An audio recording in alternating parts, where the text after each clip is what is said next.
Hapa kuna George Mbangile, hapa kuna Ramadhani Mwaduke. Mbangile na Mwaduke. Hapo Mwaduke. Mwaduke? Yeah. Okay, hapa kuna Kennedy Moses, hapa kuna Mwaduke. Kennedy Moses Mwaduke, naondoka bado na Mwaduke. Bado Mwaduke. Yeah. Okay, hapa kuna Nasir Alfani, hapa kuna Mwaduke. Mwaduke. Bado Mwaduke. Yeah. Okay, hapa kuna Hans Raphael, hapa kuna Mwaduke. Oh. Hans. Hans na Mwaduke au maana. Hans Raphael namkubali, lakini kwangu mimi still Mwaduke.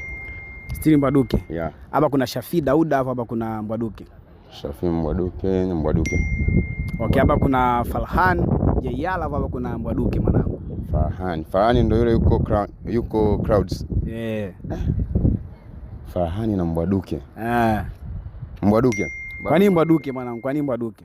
Mwaduke kwa sababu ya uchambuzi wa mpira unahitaji sana statistics. Yes. Kwa Mwaduke yeye anakuwa sana yuko vizuri kwenye data. Yaani yeye anapokuwa anachambua mpira, kitu anachohakikisha anakupa data. Atakwambia kwa mfano mechi ya juzi wakati Yanga anacheza na Simba, alipiga pasi karibia 300. Kitu ambacho wachambuzi wengine wengi hawafanyi hivyo. Kwa ndio maana mimi niko naye bado Mwaduke na one the best kwangu.